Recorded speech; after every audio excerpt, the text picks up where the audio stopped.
see if we can do this. I've not seen this either, so it's one big inquiry. I've got talked into it by Rachel, so yeah. Yep. So we've got, the way that we've structured this, and a brief dialogue while Rachel was driving and I was taking notes, so I think I can take full blame for if I've got it wrong, is we've got 4 questions to sort of structure our dialogue. And hopefully we'll stick to time. And Stephanie's going to jump up and yell if we're only on question 2 by 1:30. And like hold us. Because both Rachel and I are teachers and we can both talk. So yeah, that was our main worry. So our first question is how did we get started? I'm going to ask Kate. See, she's already taken over. So, Kate. Yeah. So we're currently both professors in different parts of the country, but we certainly didn't start like that. So how did you get started, Kate? Okay, can you flicky the slide across? Yes. So this is a picture of Newcastle, and Newcastle upon Tyne. And no, it isn't. And that's, yeah? Oh, it is, yeah. Yeah. So, and that's where we got started. So although many people know us from our profiles on Twitter, maybe, or from our modules, but Rachel and I had offices opposite each other in the School of Education, Communication and Language Sciences in Newcastle. And so talking about how I got there, I was trying to think about my background. So I'm a teacher. That's my class there, slightly blurred with a bit of luck. And I was a P4, year 4 teacher, year 4, year 5, and moved up to Newcastle in the middle of the petrol strike. So that gives you an idea of when it was. My mum and dad drove me up in a van and got halfway back before they ran out of fuel. So I moved up to Newcastle, partly because the beer was cheaper than where I was teaching, which was down south in Bath, and partly because I'd already started my doctorate. So I started my doctorate while teaching full-time. I had this madcap plan that I was going to solve the world, I think. But I think it's important to know that I started off as a teacher-researcher. I was balancing the demands of running my year 4 class while heading to the university library of an evening to complete my research. My supervisors were in Newcastle because I had this grand plan. I was going north at some point. And after a number of years of doing this sort of dual life, every half term, I'd head up to Newcastle for supervisions and then head back to my class. My head teacher thought I was nuts, but he was sort of let me get on with it. And he said, my supervisor said, we've got a research project, looking at the national literacy and numeracy strategies in England, and we're looking for a teacher who can be our researcher. And I was like, okay, let's do it. And so I then worked for the next 2 years as a research associate, observing teachers teaching the national literacy and numeracy strategies, mostly down south in England, because I was from down south, so I didn't mind doing all the travelling, or that's how the Geordies thought about it. So I was all over Oxfordshire, London, all over. It was a real privilege to be going into those classrooms and seeing teachers teach. That's the research project that's over there. And what I learned from that was the pressure of researching on teachers. So it was a very traditional research project where I was the researcher and I came with a set of things that I was interested in, the project was interested in, and I sat at the back of the class, didn't interact with the kids, didn't really interact with the teacher. I was really worried by how much the teachers thought I was Ofsted. So I was given an Ofsted chair. Anyone who's moved up from England knows what that is. So the Ofsted chair is in the back corner of the room. It's got a lesson plan on it. And I was mortified that I was being treated like I was Ofsted. And that was the pressure that these teachers felt that I was coming in to do this research on them. So I was 24 at the time, and I would dress down and I'd dye my hair purple and wear jeans, anything to not look like what I thought an Ofsted inspector looked like. But trying to put these teachers, but it didn't matter. There was this pressure, and this research project was on on these teachers, and they didn't have a say in it particularly. So that's my first experience of research, was definitely on teachers and not with. The other thing that was happening was in Newcastle at that time, and I think Rachel will reflect on this a bit, was it was the thinking skills hub for England.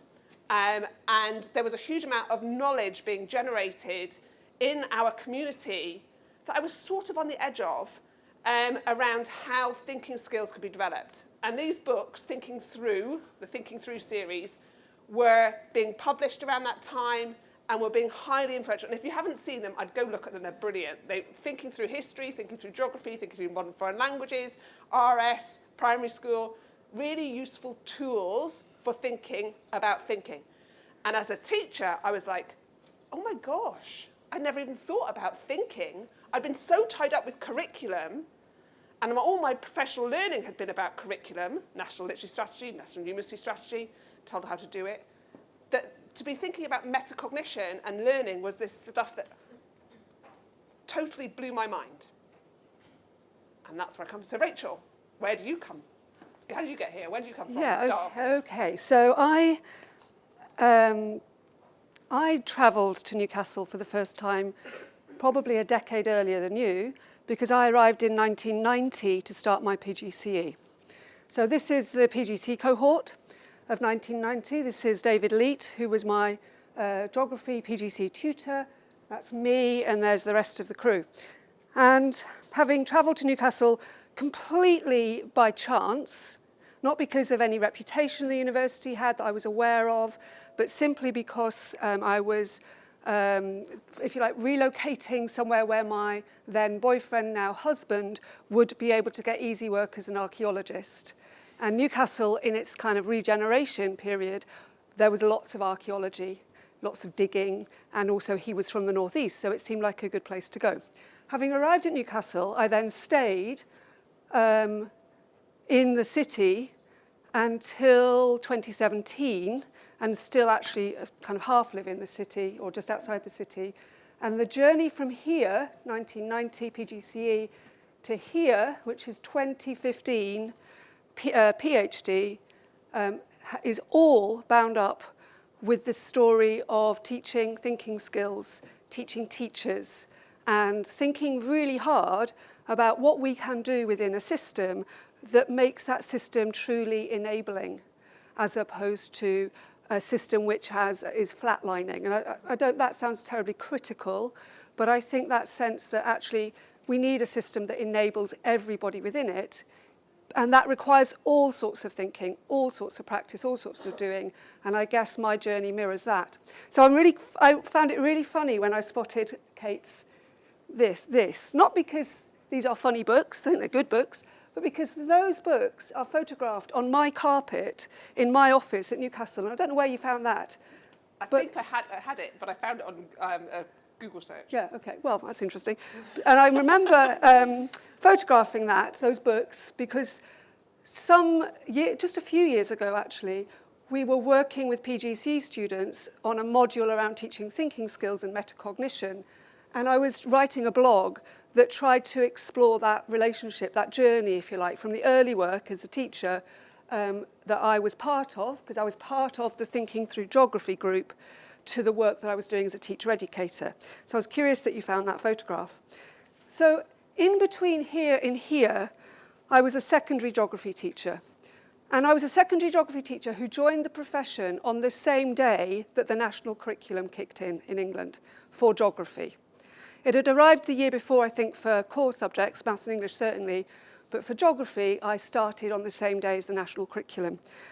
And in lots of ways, that was a nice framing space to be in. We had some sense of, we amongst all the geography teachers in England will be working towards some common goals. We have a sense of understanding, perhaps, of how we might understand progression in the subject. Not that teachers had no idea of that before, I mean, that would be ridiculous, but we had some coherent space.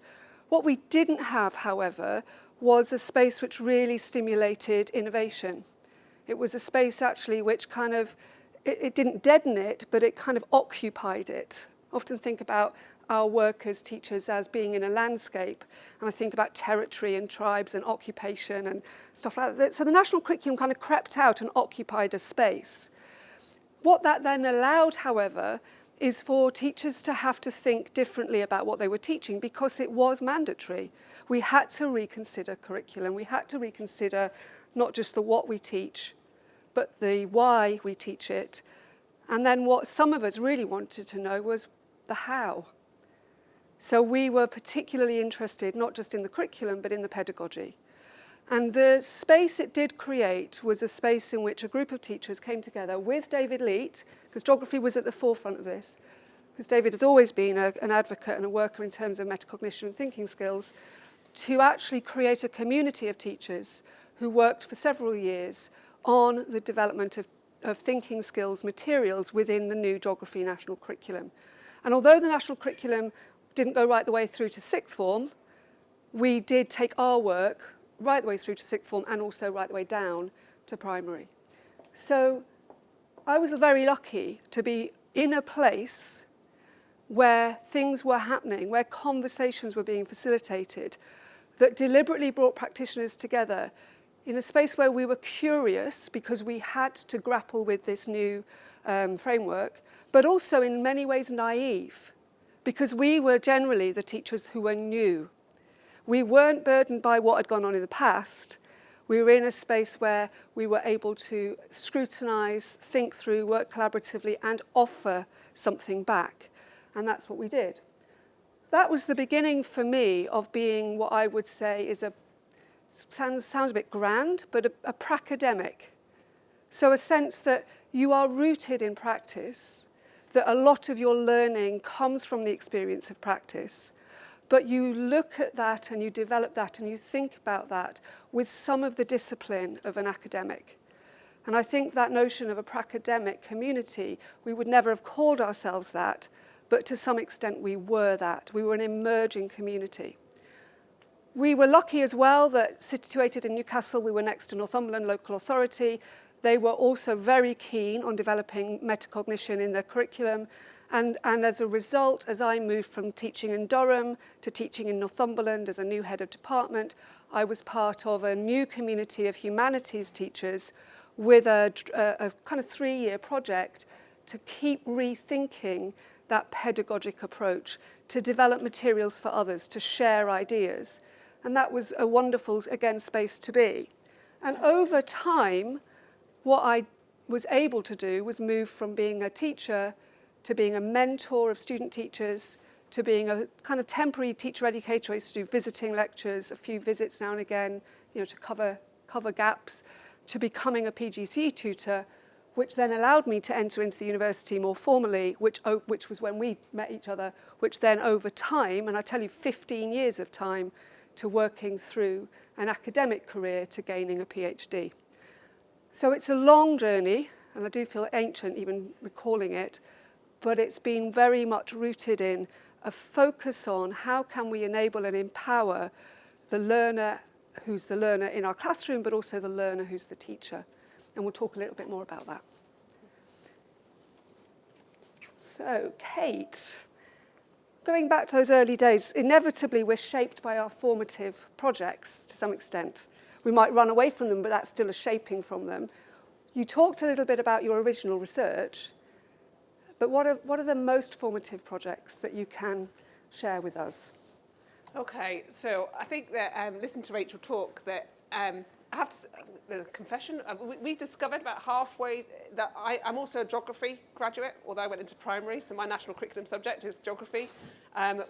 David, Rachel and I have sat a number of times thinking, we've just recreated the Burgess model, actually, to reflect some kind of learning. Any geographers in the room will know what that is. So that, I think a visual thinking comes from, and a visual awareness and models. But also, my route has been via a research route. So although I was a teacher for 3 years, I came into the university as a research associate. And for 6 years, I was dominantly involved in research. And to a large extent, or as it grew less, I was dictated to by principal investigators, more senior colleagues, who would tell me which research projects I would be paid from. Because as a contract research staff, you are paid from research projects. So that first research project that I talked about was very much not my type of research. And those people who know me now would go, oh, quantitative analysis and statistical. Yeah, that was what I was doing in that point. But the formative project that really changed the way it was when my contract came up. I got a month's notice to say that I was going to be out of work, so I have no more research, another contract to go to. I was on the supply register, ready to go back into school, thinking, well, at least I've got this to fall back on. And Steve Higgins came along and said, I've got this research project. Do you think you can do it? Do you think you could, would you be up for it? And I was like, okay. And so I moved to a completely different way of working. So from the work that we've done with the National Literacy Strategy, researching on teachers, I suddenly went to this model, and Steve Higgins is the author of Thinking Through Primary. We went to a model of working with teachers. So the Learning to Learn research project ran from 2001 through to 2011, at the point where the coalition government cut its funding overnight. Gutting. It was the most extensive and longitudinal network of practitioner inquirers that I'm aware of, inclusive of primary, secondary, infant, nursery, special education, and in later years, also inclusive of FE teachers and HE teachers. And the whole aim of the project was that we would come together as joint inquirers into this thing called Learning to Learn. Now, Learning to Learn is buried with different policies, and it's become a bit of a bad word in England, but I would say it was metacognitive practices. You know, if you want to put it up to current date and HOTI and EEF, metacognitive practice. So all of us were inquiring in some way into what metacognition looked like in our settings and what that might be. It was interesting to hear conversations between a teacher of postgraduates and a teacher of reception children saying, oh, do you know what? These kids in my class can't problem solve. They come home in reception year, they're 4 years old and their parents have done everything for them. They can't think for themselves. Ugh. And then you'd hear a postgraduate teacher going, do you know what? These master students can't problem solve. They've gone through their undergraduate course. Everyone's done anything for them. And the problems were the same. A good learner looks remarkably similar. And now in my experience, I've taught from 3-year-olds, so I'm an early years trained practitioner, right the way up to 85 is the oldest I've taught. And the good learners, the content might change, but the good learners have a lot in common. So this project brought home to me the parallels between different types of learning, different people's learning, the connections between how I might run my classroom space to how I might run a professional learning space to how I might learn myself. It emphasized the notion of inquiry-based learning. Inquiry as in there's lots of stuff I don't know. My inclination to say I haven't got all the answers, I'm quite happy in all the stuff I don't know, comes from this project. The power of leading and saying, I don't know. We know that as teachers. We know that there is power in our classroom of saying, I don't know, let's find out together. But as a professor of education, being able to say, I don't know either. Let's find out. That's okay. I think as head teachers, we need to be more able to do that. It's a really powerful model of leading. The project couldn't run without the teachers. It also couldn't run without the researchers. We were mutually dependent. It required, it gave power and voice to both sides of, not sides, wrong word, but both groups within the project. And the thing that I thought I was odd as a teacher doing research and doing my PhD while teaching full time, but I realized that when teachers think it's useful, they would spend hours in their time writing up research. And we have 250 case studies written by teachers. They were not paid to be part of the project. The one perk they got was a residential in Bristol, which was halfway between Cornwall and Newcastle. So we managed to meet in Bristol. And it was carnage a number of times when teachers were let loose for 2 days. We had people come talk at that event. And one of my proudest professional learning teacher moments was one of the learning gurus who were proliferating English education at the time came to present at the residential. And his presentation was predominantly based on anecdotes and was charging £5,000 for a school to buy into their approach. He arrived late. He arrived in a rush. I've let half of it out about. I think he had a cape on, didn't he? I think he had a cape on. Yeah, not this one, not this one. Oh, not that one, okay. No, there was another one with a cape. There was one with a cape. Yeah. Saw himself as a superhero, I think. Yeah. But this and one of the teachers said, that's all very nice, but what's your evidence for that? And so this learning guru went into another anecdote. No, that's an anecdote. That's not evidence of why I should be spending £5,000 on your approach. Like brilliant. If I can get teachers to be that open and ask questions, then we're onto something really important.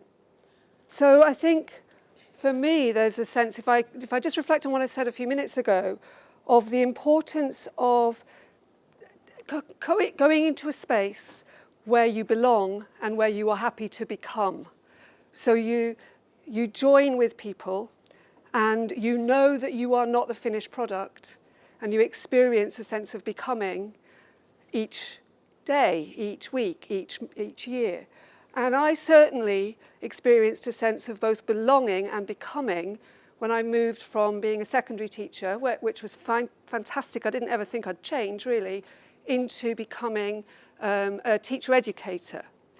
And there were all sorts of boundaries that I was crossing, but they were made an awful lot easier by community, by networks, by relationships that already existed, but also because in that movement between being a secondary head of geography to being the teacher educator for PGC geography and then beyond that at Newcastle, it came at the end of another research project that Newcastle University were leading that I was part of, but as a teacher.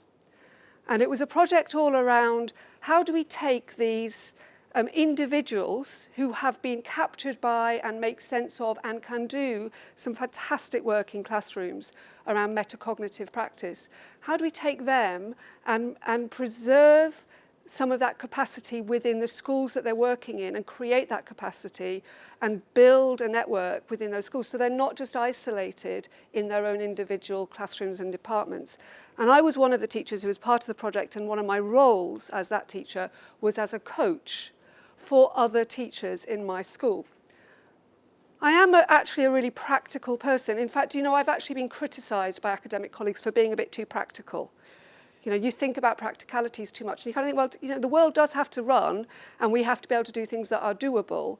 And I'm quite a practical person. And one of the things that I think that has led me to do was be particularly interested in what can we do at a small local level that is actionable, that is not hugely costly, but can start to be significant in changing practice or growing capacity. And for me, in terms of formative research, these are some of the things which I would draw upon. And I mean, I'm not going to talk about all of them, but the thing that brings them all together is that we were interested in tools. What can we offer as tools that enable development, enable learning, enable change? When I was a PGC tutor, one of my significant responsibilities was supporting the mentors of the students that I was teaching. So my students would be out in schools, they'd have mentors, they'd have a routine and a discipline and a kind of bureaucracy, to be fair, of teacher observation, whereby when they were student teachers, they were being observed, they were getting feedback. That was one of the main measures, methods by which we would hope they would learn. And it took up a lot of time. And rightly so, it's an important part of learning to become a teacher. But actually one of the things to recognise is that if you just create something that takes up a lot of time and generates bureaucracy, that doesn't mean it's working brilliantly well. So one of my main areas of interest early on was how can I make that work as productive as possible? How can I work with my mentors who work with my student teachers to really facilitate learning in that space, which is taking up so much of their time? And there were two main ways in which I was working on that. One was using video, and one was using changed observation proformas. And those are just two examples of a tool that somebody can take, use, reflect on, develop practice through, which can be refined and which can then be offered to others. So for me, there's quite a lot going on there around tools and coming from it from a practical point of view. I think we have 10 minutes. Yes. Yeah. What's that? So where are you now? What's the core of your approach, Kate? Oh, the core of my approach. Do you like my pictures of Oh, it's cores? an apple. I've just worked out what it is. Yeah. It's an It apple. took me ages to find that one. Yep. Obviously, part of my core is to do things visually. I think that comes from my early years practice, to be honest. I am very much driven by practice, the same. I often say to students, there's nothing so good as a theory that works in practice. And I start, all my questions for research projects and research I want to do come from practice. So the kind of research that I'm doing tends to be always in collaboration. It's partnership. It's about dialogue between practitioners and academics. I'm not sure about the term pracademic, but it is about conversations where we can problem solve together. I see one of the strengths of teachers, and I think I tweeted this on Wednesday, is that we are natural problem solvers. And so thinking about how we solve those problems and what questions we have and how we take those forward are really important. The work still has that centre in the concept of metacognition.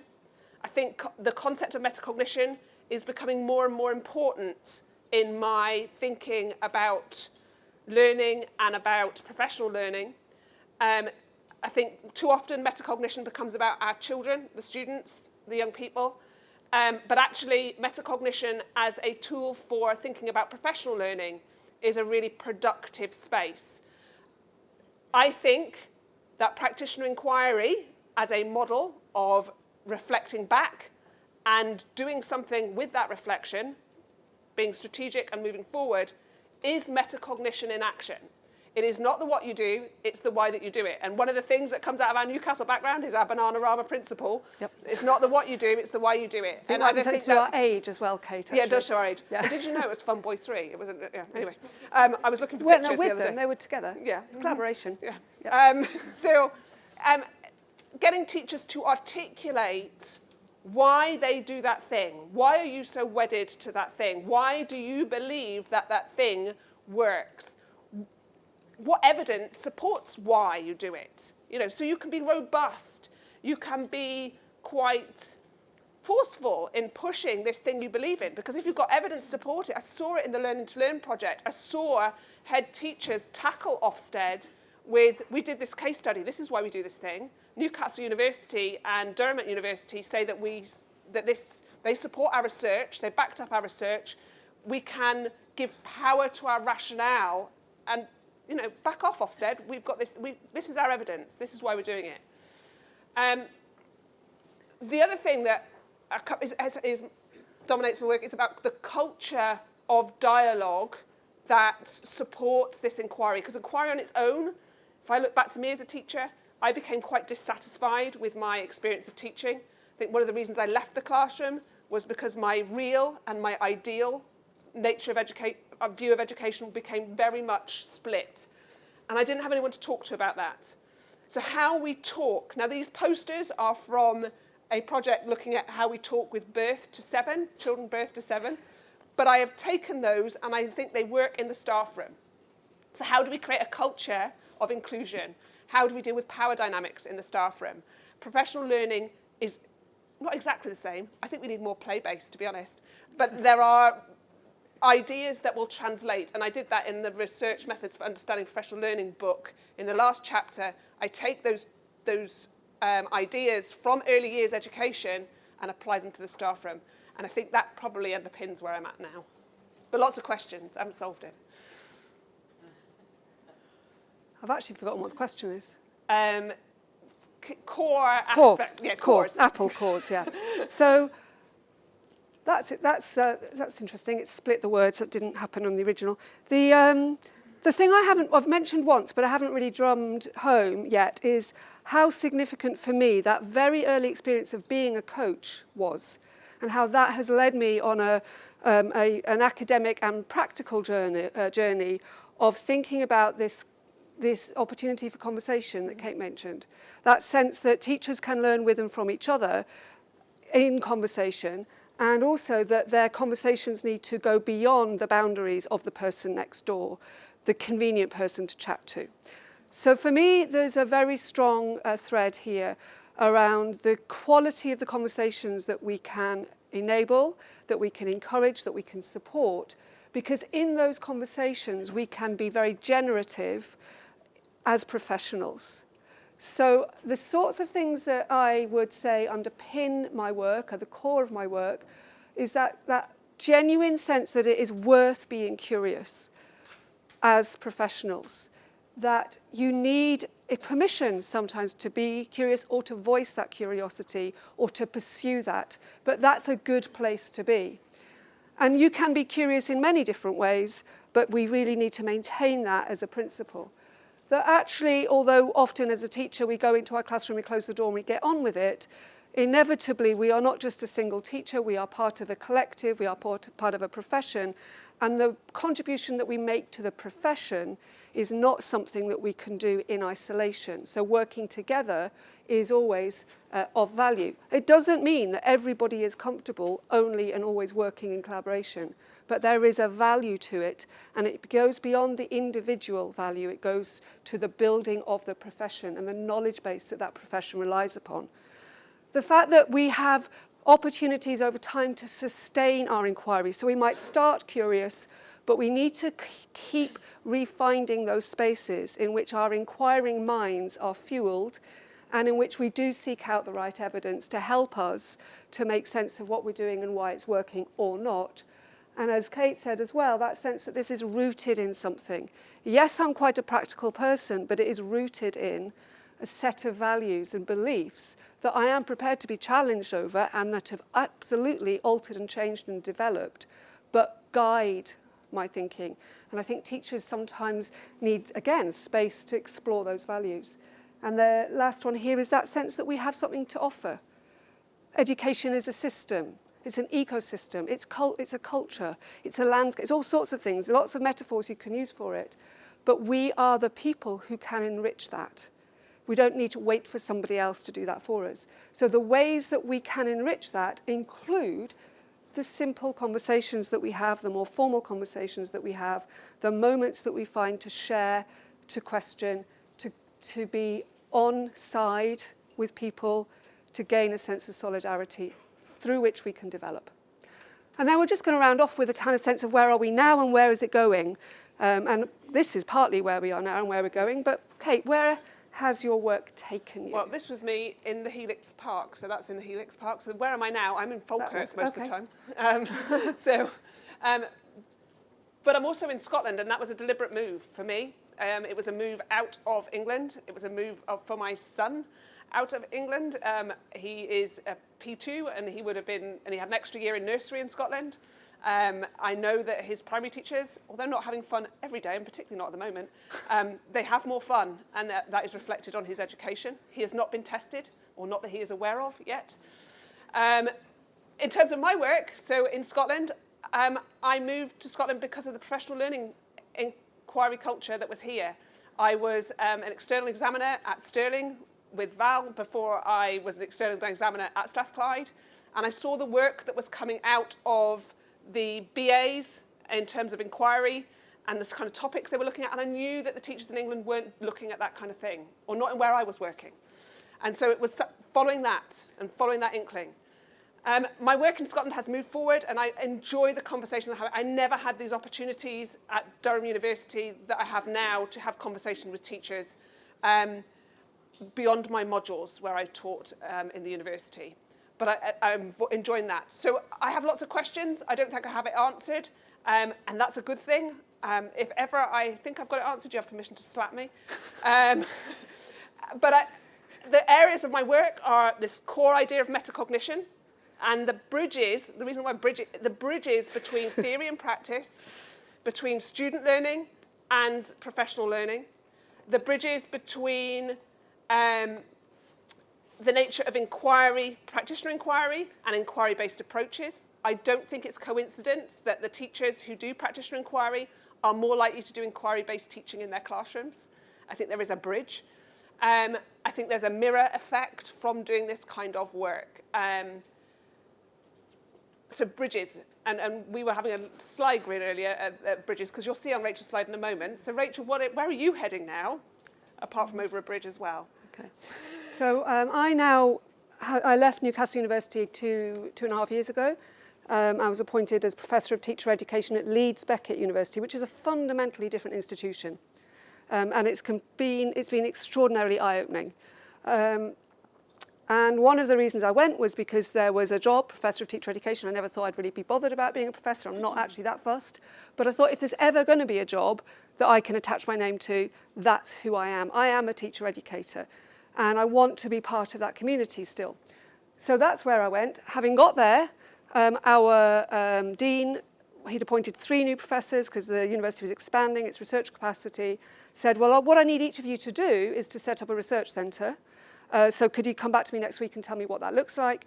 And I was having come from C-Flat, the research centre in Newcastle, which kind of was long established, had 20 people in it. I was just like, well, what are you talking about? We can't just set that up overnight. So my immediate reaction was, and it was 30 seconds after he said, I need you to set up a research centre, was, that's okay, Damien, but mine, I want to be called from the outset a research and practice centre. I do not want to dislocate myself, even though we know that research centres commune with practitioners. I want it in the headline. And then he said, well, that's fine, but you still have to tell me what it's going to be about, and you're going to have to tell me what the name is. And can you sort that out quite quickly? So I came back to my beginnings, which is, okay, I'm interested in teacher education. I am interested specifically in how teachers work together within workplaces through coaching and mentoring and other aspects of professional learning that draw people into conversation with each other. And I thought, I am going to blatantly pinch this ed thing that everybody else has, and I'm going to call this collective ed. And we started off with it as the mentoring and coaching hub, but we slightly changed the name to the Centre for Coaching, Mentoring and Professional Learning. So that's what I now run. It is still definitely in formation, but we are a small centre, but with a very substantial international reach. And that's, for me, the most exciting thing. So currently, for example, we have some collective ed fellow applicants arriving. They're coming into the inbox as we speak. And our first collective ed fellows are already an international community. And I'm so excited about being in a position to work with them. The bridge there, that's one of the bridges in Leeds. There aren't very many. We don't have a big Grand River. It's not like Newcastle. It's not like Glasgow. But I still want to recognise the bridges that we build all the time. The first and most important bridge that we build as teachers is with our learners, whether they are 3-year-olds, 18-year-olds, or 85-year-olds. But you can't sustain those bridges without the bridges that you build with each other and the learning that is generated from that. So really, that's where I'm at. And I don't want to lose sense of that. And I don't want to grab big money research projects if they are not aligned with that. I wouldn't anyway. I couldn't. But that, for me, is what matters, is those bridges that we build through the conversations that we have, formally, informally, that allow us to stay curious, to sustain inquiry, and to actually generate change and learning in a way that is true to our values, because this can't be captured by policymakers who aren't in the classroom. It has to be built from the classroom with policymakers and with academics to really sustain the community. So that's where I'm at, and it's all very exciting. And just as a little bit of takeaway, there is a postcard there so you can find out what we're doing.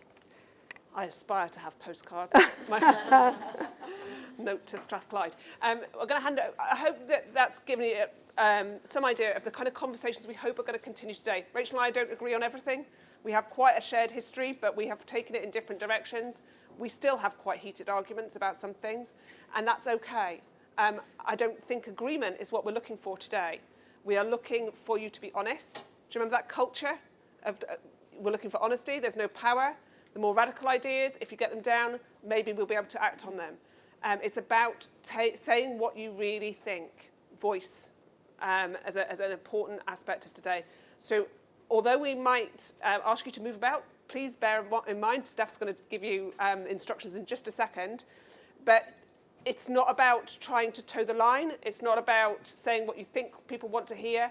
It's for challenge today and for a genuine conversation that prioritises your voice in representing the communities that you belong to.